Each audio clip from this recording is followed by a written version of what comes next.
চুয়ান্নতম বিজয় দিবস উপলক্ষে বাংলাদেশের কিছু রাজনৈতিক দলের নেতৃবৃন্দ কর্মী সমর্থকদের নিয়ে বাংলাদেশস্থিত ভারতের হাইকমিশন কার্যালয়ে বিক্ষোভ প্রদর্শন করে। তারা ভারতের উত্তর পূর্বাঞ্চলকে নিয়ে নতুন বাংলাদেশ গঠন করবে বলে হুঁশিয়ারি দেন। সামাজিক মাধ্যমে এর প্রচার করা হয়। এর প্রতিক্রিয়া পরিলক্ষিত হয় ভারতের সবকটি রাজ্যে। বিভিন্ন রাজ্য থেকে শুরু হয়েছে এর প্রতিবাদ। এরই অঙ্গ হিসেবে শুক্রবার আগরতলার বাংলাদেশ সহকারী হাইকমিশনের কার্যালয়ের সামনে বিক্ষোভ প্রদর্শন করল ত্রিপুরামথা রাজনৈতিক দলের যুব সংগঠন ইউথ ত্রিপুরা ফেডারেশনের। এই বিক্ষোভ প্রদর্শন থেকে বাংলাদেশের অন্তর্বর্তীকালীন সরকারের প্রধান মোহাম্মদ ইউনূসের বিরুদ্ধে স্লোগান ওঠে।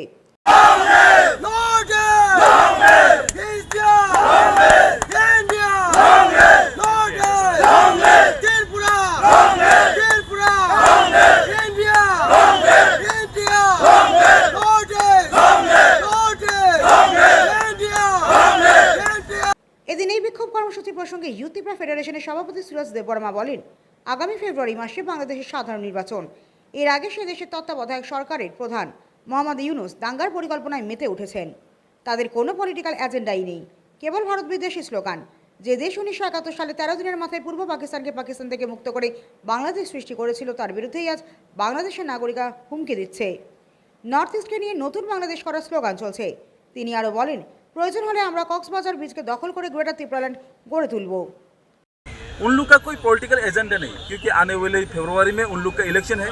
जो एक उन लोग का जो लीडर, जो इंटरिम गवर्नमेंट का जो अभी प्राइम मिनिस्टर जो मोहम्मद यूनुस, वो एक खेल खेल रहा है, एक दंगाबाज करना चाहते हैं। हम याद दिलाना चाहते हैं, अगर हमारा लिए गोवा बहुत दूर है, हमारा लिए कॉक्स बाजार बहुत नज़दीक है, हमको बीच चाहिए।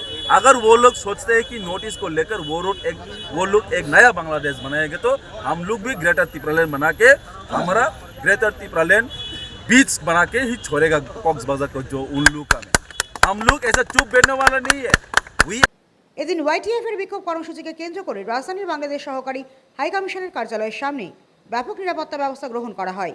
নিরাপত্তা ব্যবস্থা তদারকের দায়িত্বে ছিলেন পশ্চিম জেলার পুলিশ সুপার নমিত পাঠক। তবে এই বিক্ষোভ কর্মসূচিকে কেন্দ্র করে কোনো অপ্রীতিকর ঘটনার খবর নেই। ব্যুরো রিপোর্ট, হাল্লা বোল।